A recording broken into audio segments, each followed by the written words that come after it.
Sometimes everybody hates a bottle and then we get it and we're like, dang, that's a good pour. So we've got a list for you guys.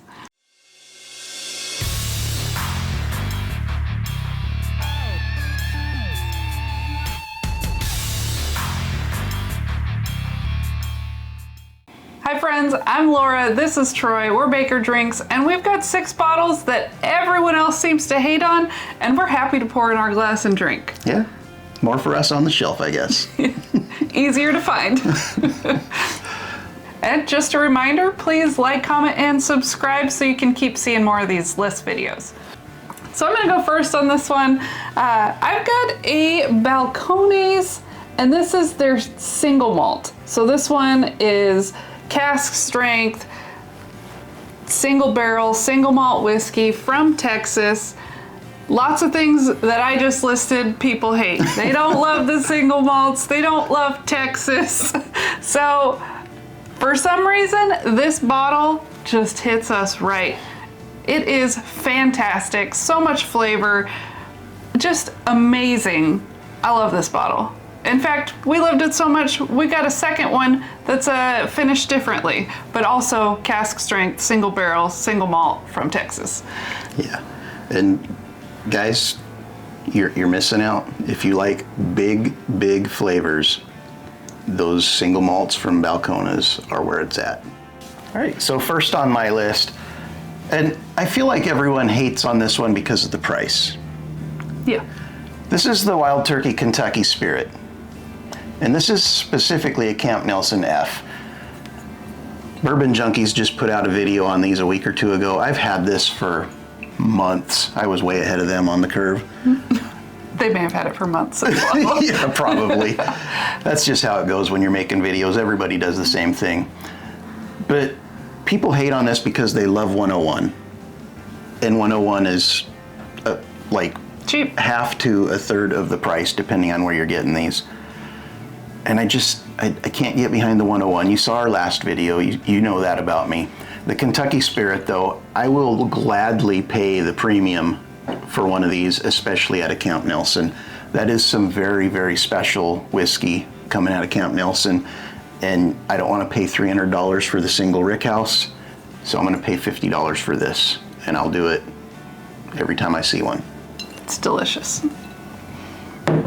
In fact, it's one that we got a backup of that I gave permission to. And I'm not usually the Wild Turkey fan. And I was like, or a backup. Or a backup person. But I'm like, that's one we can get a backup of. Yeah, great stuff.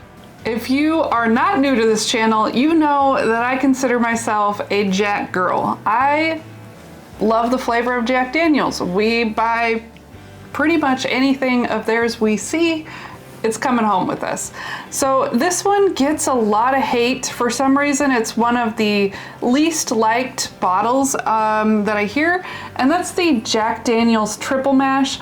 I'm guessing because it does have some malt in it, but this bottle is my favorite of the Bonded series. I love the flavors of it. We've backed it up. This is our second bottle, and I went with the 1 liter instead of the 700 because I was like, well, I like it so much, might as well get the bigger bottle. It'll last longer. Mm-hmm.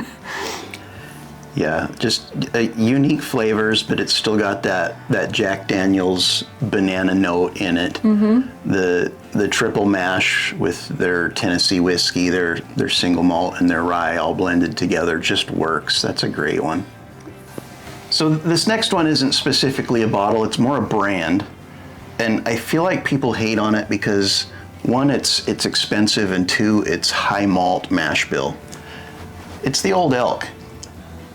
Craft distillery out of Colorado. This happens to be the port cask finish. We've got probably 8 Old Elk bottles over there, finished different and different versions of them. We like them all, except one. I think it was the wheated bourbon. For some reason, people, well, I mean, not for some reason, people don't like them. Like I said, it's expensive and it's a high malt mash bill, but I just get such a luxury whiskey experience when I drink these. It's viscous, it's good proof, quality finishing. Greg Metz, their distiller there, is just doing great things with the brand. And I feel like they're well worth every penny that we spend on them, and I'll continue to buy them and support them. The next one on my list is, I get it, pretty controversial because of the price, but it's the Hardin's Creek James B. Beam. This is their 2-year-old bourbon that is $60, $80. I don't even remember. I think it was about $80, $85 when it came out. I've seen them higher, I've seen them lower. They're still available because everyone's like, I'm not paying that much for a 2-year-old whiskey, but I love the flavor of it. Like, I think it tastes delicious. Yes, I don't feel the stats go with the price, but if I were just to taste it without knowing the stats, I'd be like, yeah, I like that. I'm keeping that on my shelf. Yeah, so everyone's all hung up on price per year of age. You know, they're like, oh, it's about $10 per year of age. That should be a $20 bottle. I'll tell you what, Russell's 10 is a 10-year-old bottle at $35, and this 2-year-old whiskey kicks its ass all day long. Yeah, it's a fantastic flavor. They did a lot to it. It's not just their standard 2-year-old whiskey. There was a lot of rotating and specific barrels, and it took them a lot more effort to make this. Otherwise, this would be their standard 2-year offering, and I'd be like, heck yeah, let's get some cheap Jim Beam whiskey, but it's just not the case. But I'm happy that we purchased this bottle because it was fun to see the differences you get with the age where you still get quality. Mm-hmm. So it came out at the same time as their 15-year-old, and you could see the difference, and they're wildly different flavors, but they're both great quality. Yeah, I mean, that was kind of the whole point of the first Hardin's Creek releases that I feel everyone missed because they were so outraged over the price of that. And this one was easy to find and the other one wasn't. Right, but they were contrasting a very young whiskey with a very old whiskey. And with the young whiskey, like Laura said, they did a lot of special things with barrel rotation, spots in the rick houses where it was aging. They picked quality barrels just specifically to show you that a younger whiskey can be good.